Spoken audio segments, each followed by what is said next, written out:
Bonjour à tous. C'est avec grand plaisir qu'aujourd'hui je voudrais introduire le professeur Grégory Minon, qui est un collègue en plus avec qui je voudrais vraiment travailler parce qu'il met en place des recherches vraiment hyper intéressantes. Et aujourd'hui, lui, il vient ici nous parler des interventions. Il est professeur universitaire à Montpellier et collabore aussi dans le cadre d'une collaboration avec l'Institut des cancers de Montpellier.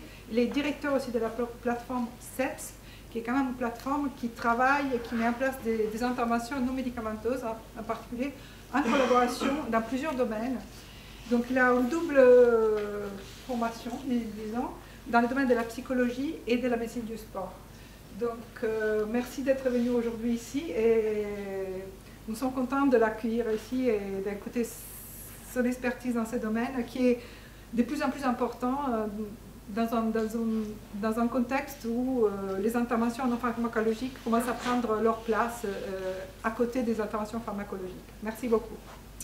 Merci beaucoup Patricia. Donc bonjour à tous et à tous. C'est un vrai plaisir d'être dans le forum de Marseille. Manifestement, c'est agréable pour moi parce que je vais être debout et vous allez être assis dans des positions pas forcément confortables. Donc bon courage, on va parler d'intervention non médicamenteuse. Donc vous allez voir, c'est un sujet qui est en train de prendre en France, qui est pour plein de raisons un petit peu problématique et sur lequel je ne manquerai pas de faire 2-3 provocations volontairement pour vous dire à quel point, si on regarde un peu avec une lumière qui n'est pas uniquement, ou un spectre qui n'est pas uniquement franco-français mais mondial, il y a beaucoup de choses qui sont en train de se passer dans ce domaine. Alors, les interventions non médicamenteuses, c'est quoi? Aujourd'hui, on ne sait pas. On ne sait pas. L'Organisation mondiale de la santé a dit, il y en a 400. La Haute Autorité de Santé a dit, ils ont copié, ils ont dit, il y en a 400. Puis il y a eu un autre rapport, et puis finalement, on ne sait pas combien il y en a, on ne sait pas exactement les classer, on ne sait pas les identifier. Et l'idée, c'est d'aller un petit peu plus loin, donc dans la plateforme que je dirige, qui a reçu un contrat de plan interrégion, un financement de l'État français, de la région Occitanie et de la métropole de Montpellier. L'idée est de pouvoir aller plus loin dans l'identification de ces interventions non médicamenteuses. Je vais en prendre une juste tout petite. L'activité physique. Quand vous parlez d'activité physique, on parle de changement de comportement. Et s'il y a pas mal de médecins en formation, on vous a dit, vous devez recommander à tous vos patients malades chroniques de faire de l'activité physique. Et depuis le 1er mars 2017, les médecins doivent prescrire de l'activité physique à des patients qui sont en affection de longue durée. Vous prescrivez quoi? Du yoga? Du réentraînement à l'effort chez le kiné? De l'électrostimulation, potentiellement. Vous allez prendre un objet connecté santé, comme le dit Michel Simès, et vous allez demander à des patients de faire 10 000 pas par jour, et s'il est à 9 500 pas par jour, il est en situation de difficulté. Comment prescrire? On prescrit quoi? Comment? Ça devient un petit peu compliqué si on veut avoir des impacts santé significatifs, et on l'a évidemment à la fois pour les programmes d'activité physique, mais pour les psychothérapies. Oh, vous allez voir un psychologue. Il y a un psychologue, il n'y a que écrit psychologue. Qu'est-ce qu'il fait comme méthode? Vous connaissez un petit peu le mindfulness, la thérapie cognitivo-comportementale de génération 1, la thérapie cognitivo-comportementale de génération 2, et d'autres méthodes qui sont en train de se mettre en place. De quoi on parle? On parle de méthodes, parfois on parle de techniques. Peut-être que dans vos cours de médecine, vous avez entendu parler d'entretien motivationnel, qui est une technique particulière pour modifier les comportements de patients, notamment dans l'observance des traitements. Mais c'est une technique, c'est une méthode. On ne sait plus du tout où on en est, et dans toutes les interventions non médicamenteuses qui se développent, moi je travaille dans un centre à la fois à l'université mais aussi dans le centre anti-cancer, il y a des art thérapeutes qui commencent à arriver et qui disent qu'ils vont avoir des bénéfices santé potentiels, et ils déclarent l'idée que l'art thérapie peut avoir un bénéfice. Oui, mais lequel? Sur la qualité de vie, sur des symptômes, sur des indicateurs biologiques, sur quoi? Vous voyez à quel point ce monde est extrêmement complexe et sur lequel il y a eu un grand programme européen qui a été financé. On les appelle aujourd'hui les MAC, les médecines alternatives et complémentaires. Vous allez voir, je suis plutôt complémentaire qu'alternatif. Et sur lequel, grosso modo, ils font une estimation du marché que ça représente. C'est 5% d'augmentation significative donc, du marché tous les ans. plein d'usages qui sont en train de se faire. Pour les plus vieux d'entre vous dans cette salle, donc c'est-à-dire qui ont au-delà de 25-30 ans, rappelez-vous, les pharmacies, elles étaient quand même surtout avec des comptoirs sur lesquels on allait voir le pharmacien avec une prescription médicale. Maintenant, vous rentrez dans une pharmacie à Marseille, pour trouver le pharmacien dans la pharmacie devient compliqué. Par contre, vous avez des rayons entiers sur lesquels vous avez des compléments alimentaires, des solutions qui sont potentiellement efficaces pour la santé. Potentiellement efficaces pour la santé. Vous avez Internet qui va vous proposer plein de solutions. Si vous n'êtes pas encore convaincu, vous allez à Quissac dans le Gard, sur lequel c'est la première pharmacie de France. Je vois ça, je l'ai vu qu'une fois, peut-être que vous en connaissez à Marseille, mais sur lequel on rentre avec un caddie. Les gens rentrent avec un caddie dans la pharmacie, et donc ils ont des prix de grossistes. J'ai juste donc qu'est-ce qu'on va dire, un supermarché du complément alimentaire, de toutes les solutions de parapharmacie, et ça devient absolument hallucinant. Et dans le cadre des études qu'on mène dans le cancer, on se rend compte que les patients prennent des traitements non pharmacologiques et ne le disent pas à leur oncologue. Ils ne le disent plus en disant « mais oui, mais on m'a dit quand même que j'ai appris sur Internet que ça pouvait avoir un bénéfice, mais surtout j'en parle pas au médecin parce qu'il va être absolument contre ». Et donc on rentre dans deux mondes quasiment séparés, un monde de la médecine extrêmement hospitalière, biologique, que vous apprenez par cœur dans vos cours, et à côté il y a plein de choses qui sont en train de se passer, qui est potentiellement pour moi de la vraie vie quand même des patients, et sur lequel, dans les réseaux sociaux, dans les associations de patients, etc., se développent plein de stratégies sur lesquelles potentiellement il faudrait, ou il est temps d'y regarder d'un peu plus près. Et donc, d'un peu plus près, donc vous avez vu, je passais un petit peu rapidement, mais de mots qui sont un peu confondus. L'utilité, l'efficience, l'efficacité, etc., etc. Il y a plein de mots sur lesquels on peut jouer assez facilement avec les règlements. Et donc, la Haute Autorité de Santé a commencé à dire, il est peut-être temps de regarder d'un peu plus près ce qui se passe en France. Et donc, ils ont fait une expertise en 2011, en pointant du doigt, il est temps d'organiser un petit peu ce secteur, à la fois savoir quoi prescrire, savoir peut-être des cahiers des charges un peu plus précis sur les praticiens, et en même temps avoir des recommandations et un accès à l'offre qui soit pertinent.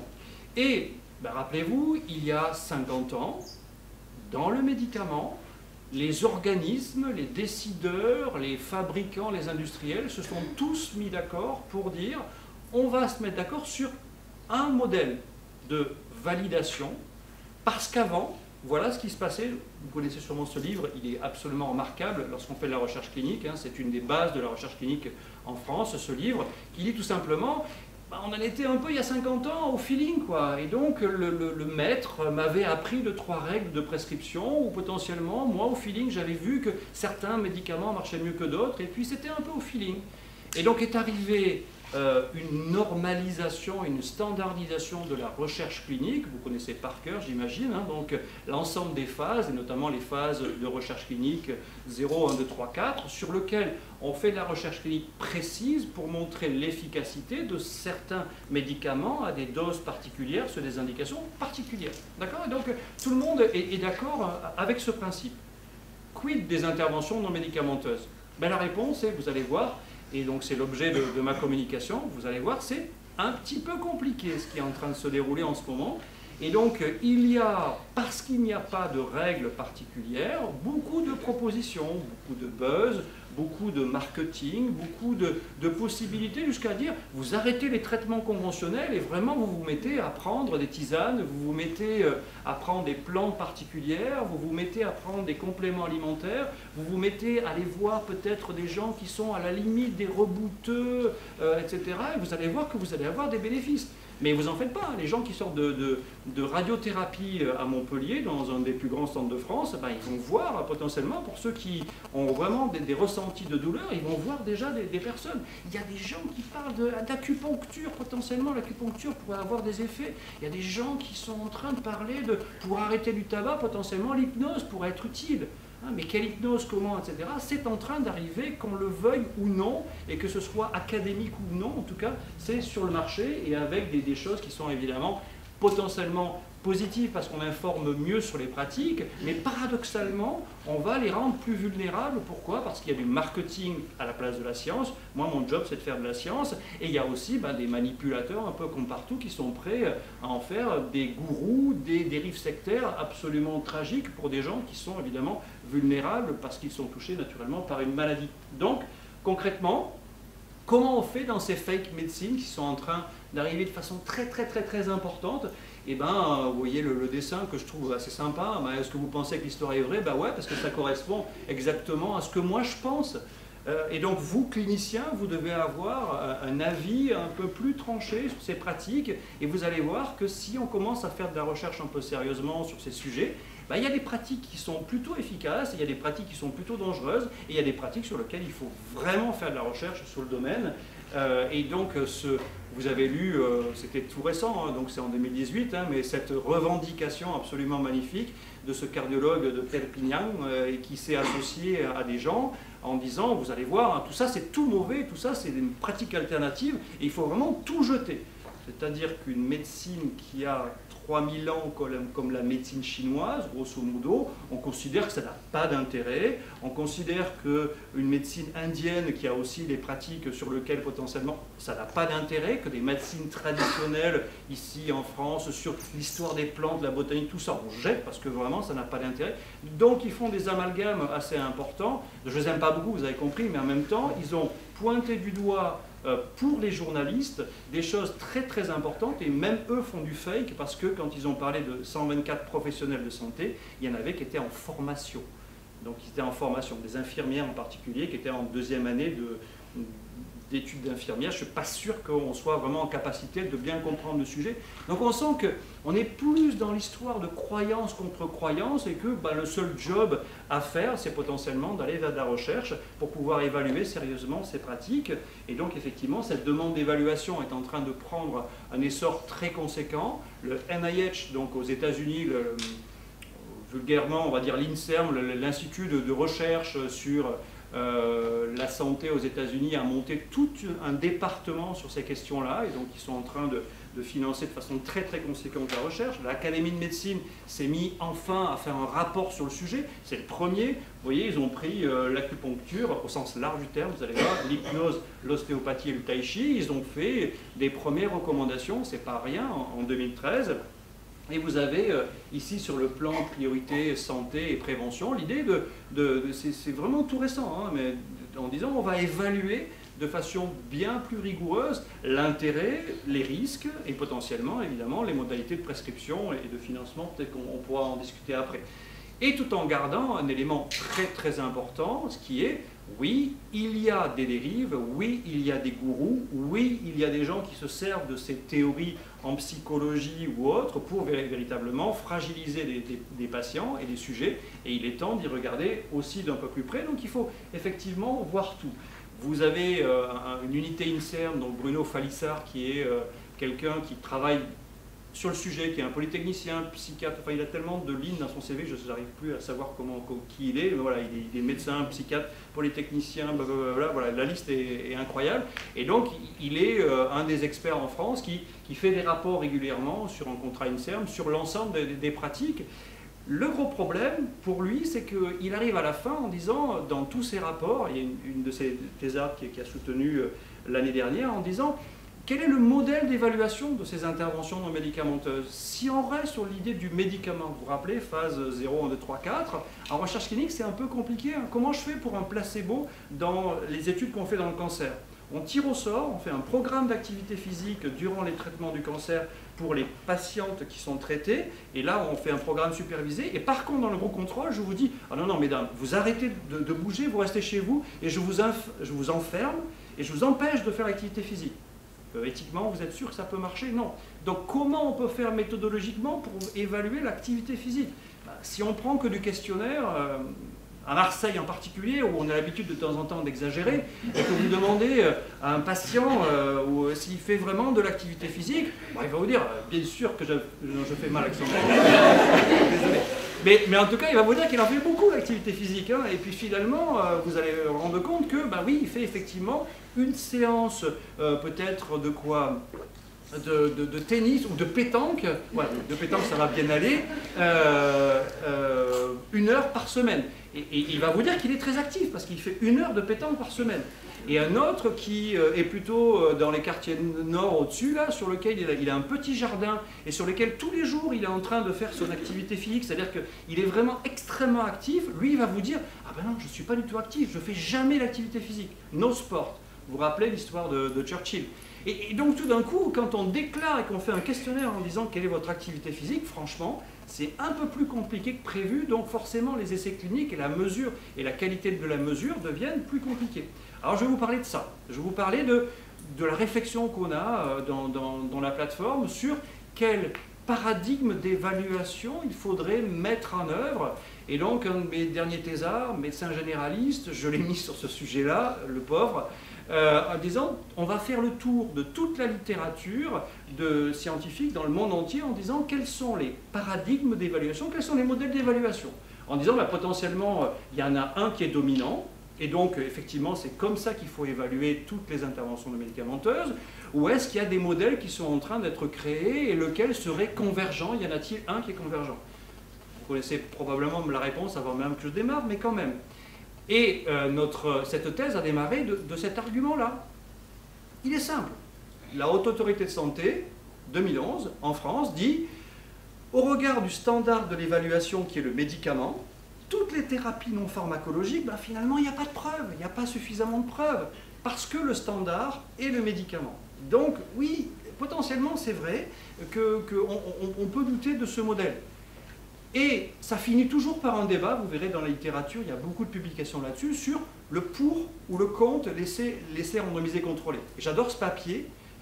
Ce papier, il dit quoi? Il dit au BMJ, il dit, ben, on a fabriqué un parachute, et est-ce que vous pensez qu'on a besoin d'avoir un essai randomisé contrôlé pour, on tire au sort, on équipe des gens d'un parachute, ou on équipe des gens de rien, pas de parachute, on les met dans un avion, on les fait sauter, on compte le nombre de morts à la fin.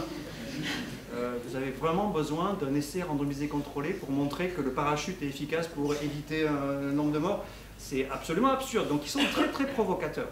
C'est vrai, et c'est vrai dans beaucoup de pratiques médicales. Mais la question c'est, eh ouais, mais une fois qu'on a trouvé un parachute, y a-t-il des parachutes qui sont meilleurs que d'autres? Et y a-t-il des parachutes qui sont plus importants, plus pertinents pour des corpulences particulières, pour des objectifs particuliers, d'accord, plutôt la précision, ou plutôt la vitesse, ou plutôt etc., etc. Et que tout d'un coup, effectivement, il peut y avoir un intérêt à faire des recherches et des essais randomisés contrôlés pour voir à quel point ça peut être pertinent. Mais encore faut-il regarder d'un peu plus près quelles sont les modalités de ces essais randomisés contrôlés. Et il est évident que le monde des interventions non médicamenteuses, quoi qu'en pense la France actuellement avec les rapports en disant il y a le monde très, vous voyez ici, moi je vais essayer d'éviter, donc de ce côté, voilà, qui est l'autorisation de mise sur le marché avec donc une ANSM extrêmement puissante et extrêmement verrouillée, avec une agence également européenne du médicament très verrouillée, très réglementée, d'accord. Et puis il y a de l'autre côté à peu près tout ce qu'on veut sur la promotion de la santé, on peut dire sensiblement ce qu'on veut sur manger bien, etc. Donc des informations culturelles sur la santé, et puis au milieu vous avez tout ça. Et donc moi, mon champ de recherche et mon champ de réflexion, c'est tout ça. Les régimes, les méthodes de yoga, la cigarette électronique, c'est un sujet génial. C'est un outil pour arrêter de fumer, ou c'est un produit de consommation courante? Et ça devient un peu compliqué, hein. La psychanalyse, c'est une activité culturelle pour mieux se comprendre, ou c'est vraiment pour traiter une dépression, pour traiter une anxiété, ou pour traiter un problème particulier? Et tout d'un coup, ça devient un peu plus mou et c'est un peu au milieu.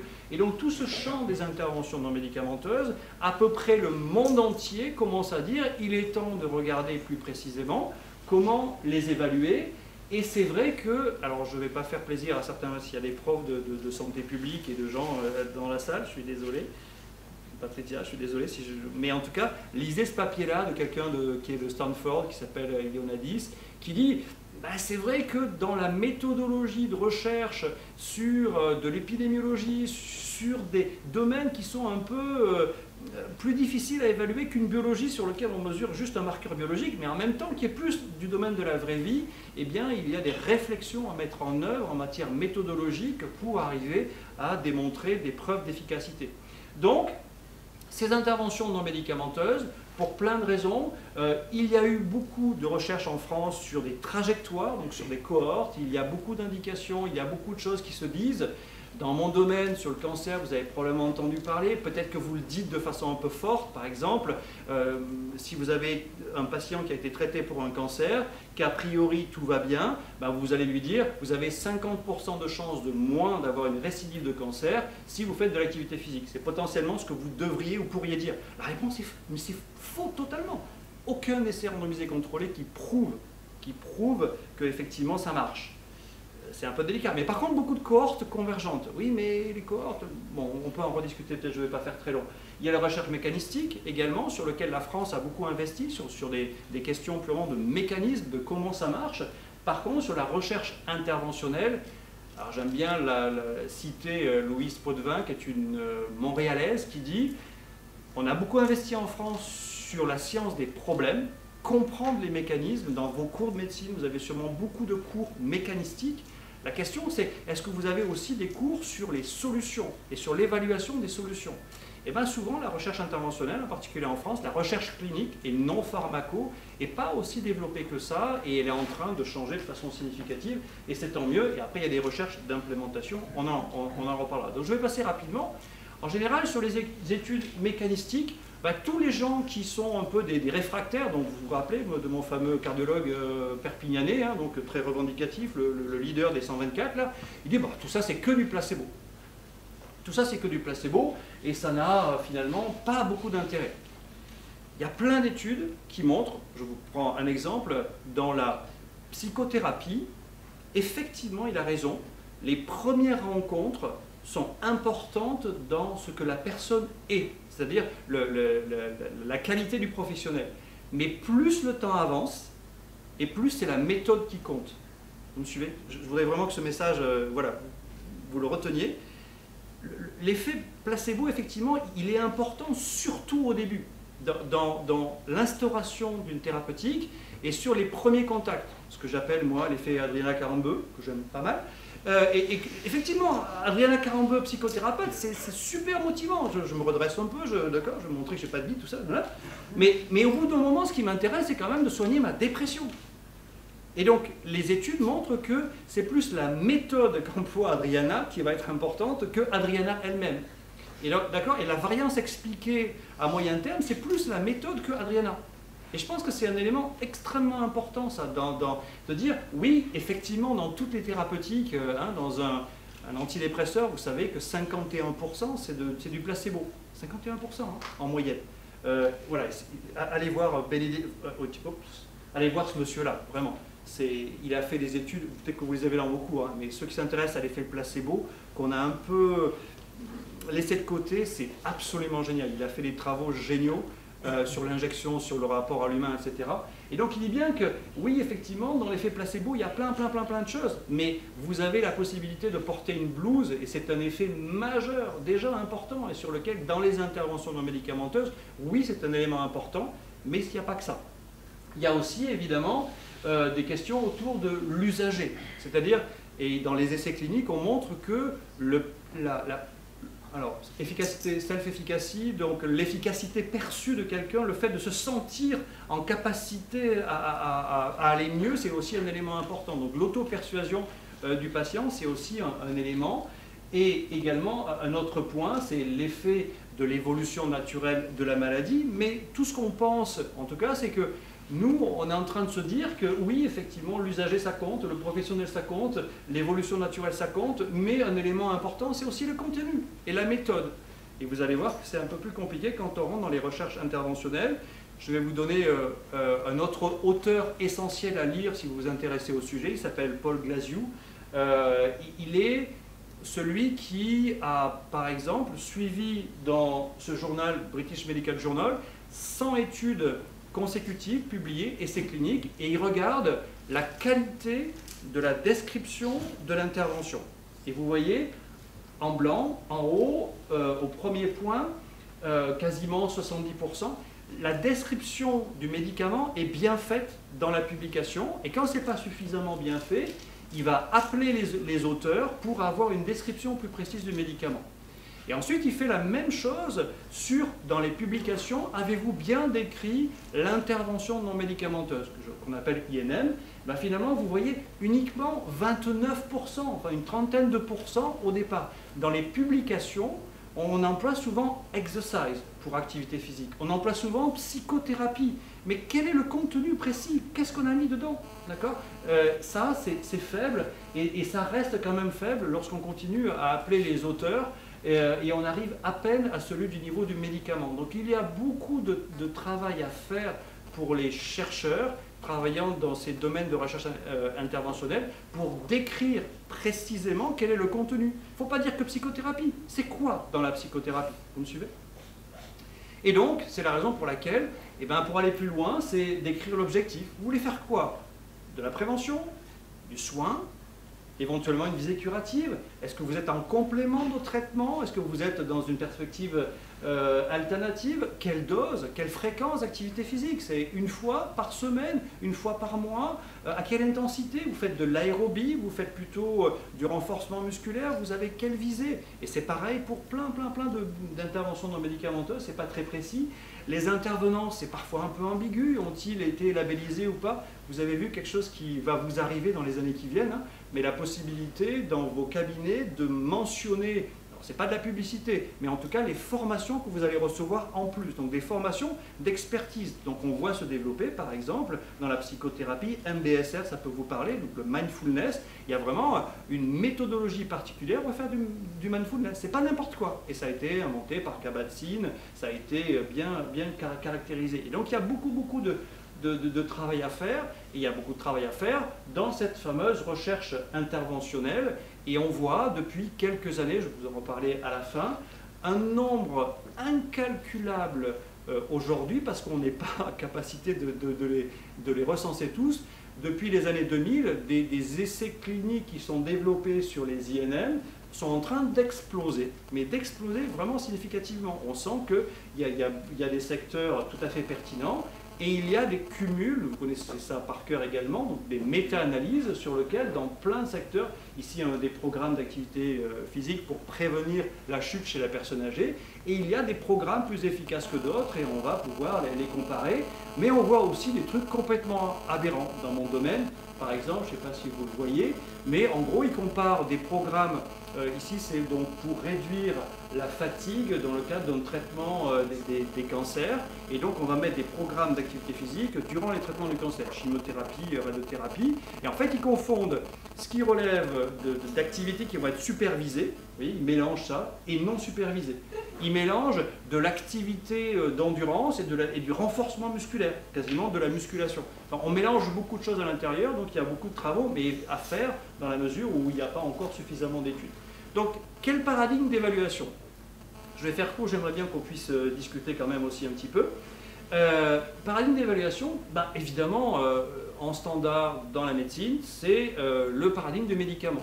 Donc des gens vont dire, et vous allez voir, on doit absolument valider les INM comme on valide des médicaments, et voici un modèle particulier, vous voyez, où on va faire de la recherche fondamentale, et puis on va faire une hypothèse, on va développer des méthodes, on fait un essai contrôlé, on voit sur des populations, bref, ça prend très longtemps. Voici un modèle.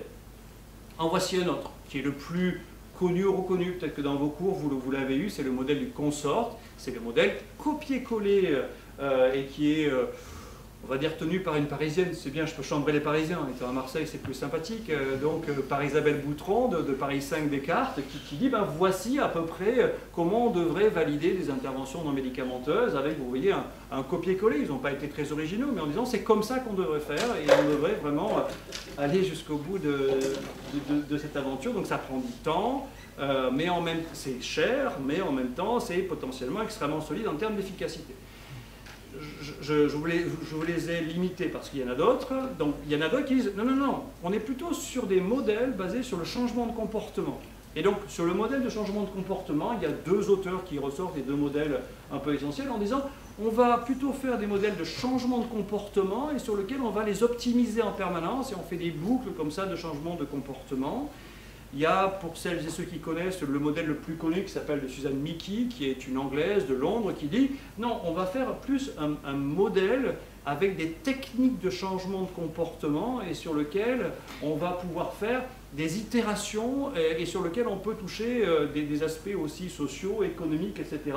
Et donc c'est une version aussi de validation.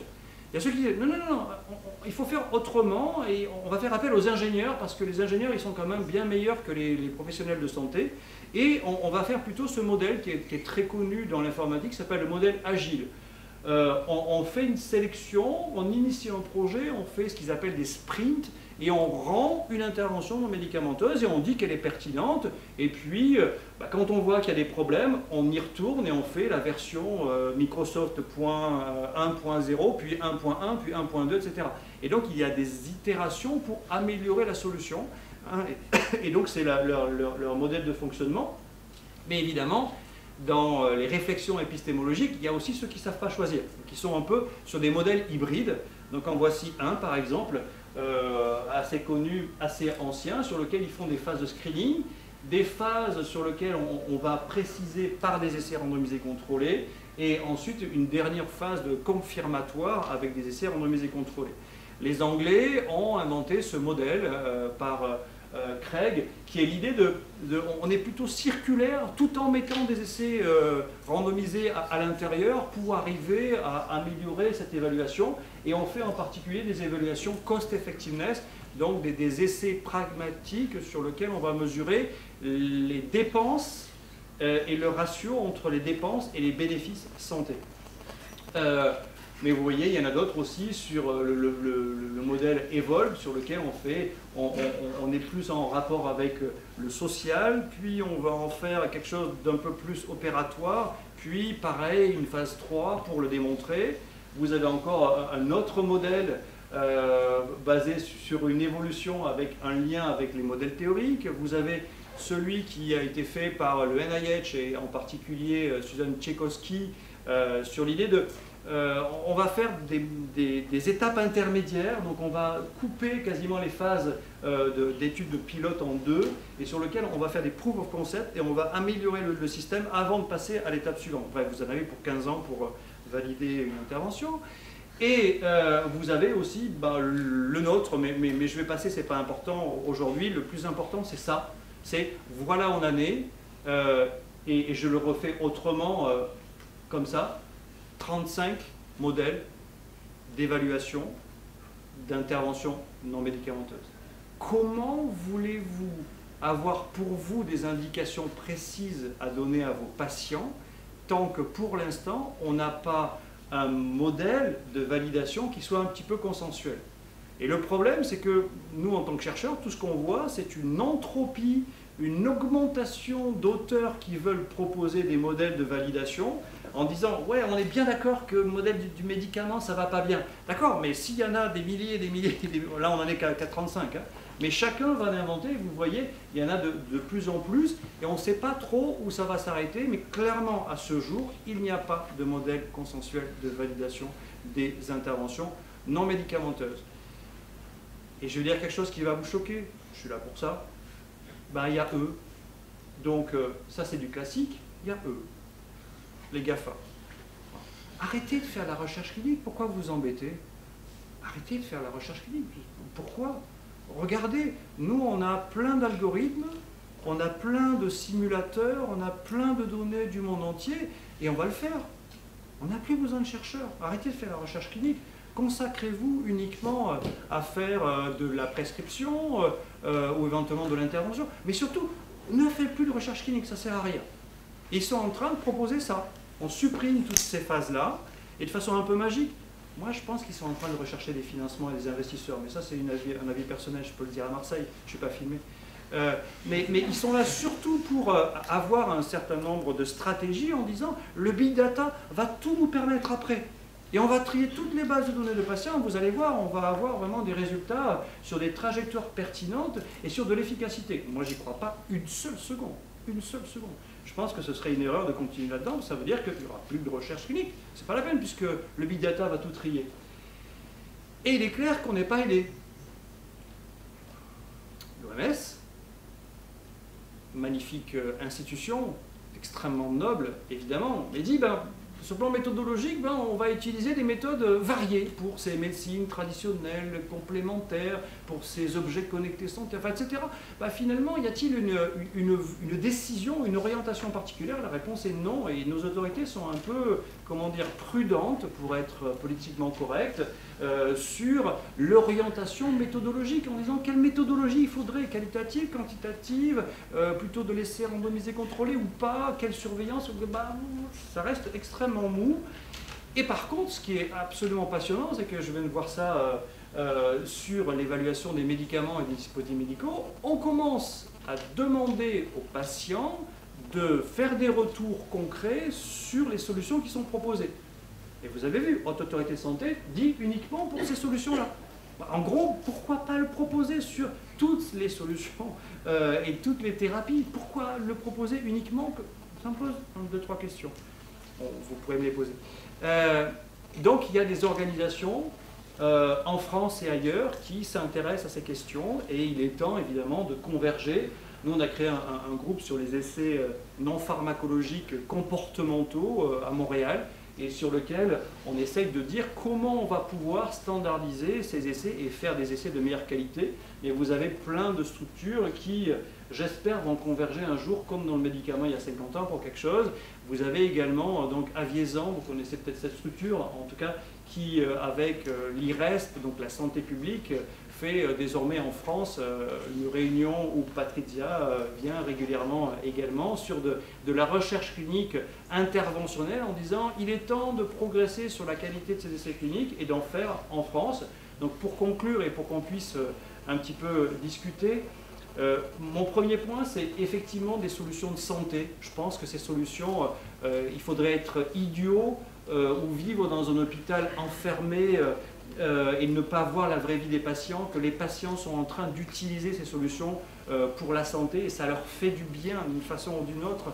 On ne pourra pas l'empêcher, c'est fini. Voilà, c'est fini. Et donc ça veut dire que soit vous l'intégrez dans vos pratiques d'une façon ou d'une autre, soit c'est les médecins généralistes qui vont aussi collaborer, soit c'est des médecins de proximité, soit c'est des infirmières, soit c'est des professionnels de santé, mais il n'y a pas le choix. C'est en train d'arriver, et ça va arriver de plus en plus avec la mixité des cultures, des voyages, des pratiques chinoises, etc., qui sont en train d'arriver. Dans le centre anti-cancer de Montpellier, on est en train de créer, et c'est le docteur Pierre Sénès qui est en train de créer ça, un service de soins de support. Mais vraiment un service entier avec un lieu de soins de support pour tous les patients qui ont un traitement du cancer. Et qu'en gros, activité physique ou pas, quelle solution pour la gestion de la douleur, pour la fatigue, etc. Et que ça va devenir indispensable. Sinon, ça va se faire dans la rue et évidemment avec des choses qui sont absolument dramatiques. Donc choisir précisément ces traitements complémentaires et pas alternatifs, j'insiste.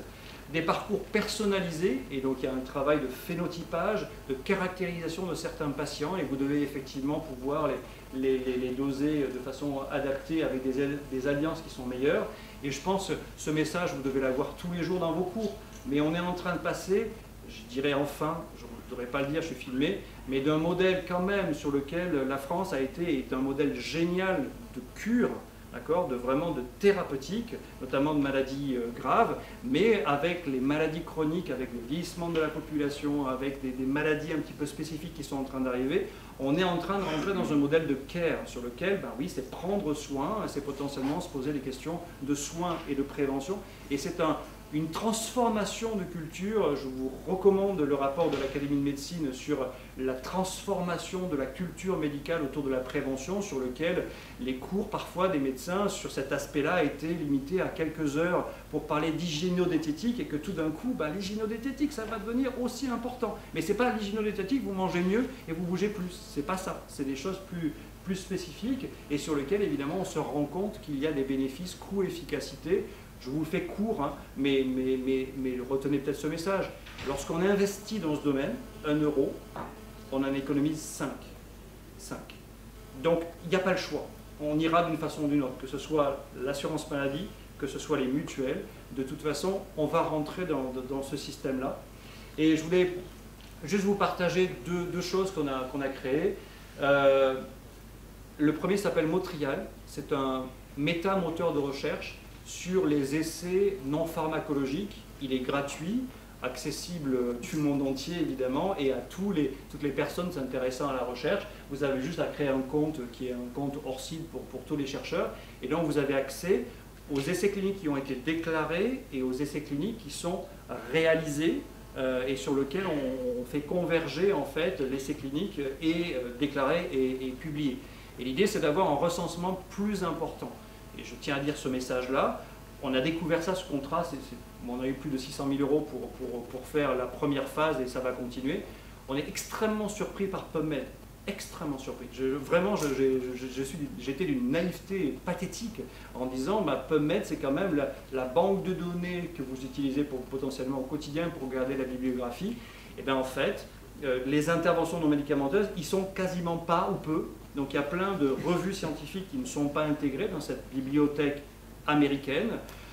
Potentiellement, elle n'est pas exhaustive pour des raisons politiques, je ne parlerai pas ici. Et donc, ce qui veut dire qu'il faut créer un méta-moteur de recherche. Et en fait, on a créé ça parce que dans les papiers qu'on avait fait sur 2 méta-analyses, on avait mis 6 mois pour récolter toutes les publications et tous les essais cliniques, alors qu'aujourd'hui, avec l'intelligence artificielle, avec des outils comme ça, on peut arriver à aller beaucoup plus vite. Et bien franchement, c'est intéressant de voir ça, à quel point vous avez parfois une lecture un petit peu biaisée des solutions qui peuvent être proposées si vous ne regardez que PubMed. Et deuxième chose, on organise depuis 2011 ce congrès sur les interventions non pharmaco et sur cette recherche dans le domaine qui est en train de progresser, le prochain étant au mois de mars à Montpellier, puis à Toulouse, puis à Paris. Un jour, j'espère qu'on le fera aussi à Marseille. Mais il y a beaucoup de chercheurs qui s'intéressent dans le monde au sujet de plus en plus. Donc, si vous voulez faire des thèses, si vous voulez faire de la recherche dans le domaine, je pense qu'il y a aussi pas mal de financements possibles. N'hésitez pas à venir à ce congrès. Je vous remercie de votre attention. Si vous voulez, j'ai un petit blog qui peut vous en dire plus ou la plateforme. Merci de votre attention.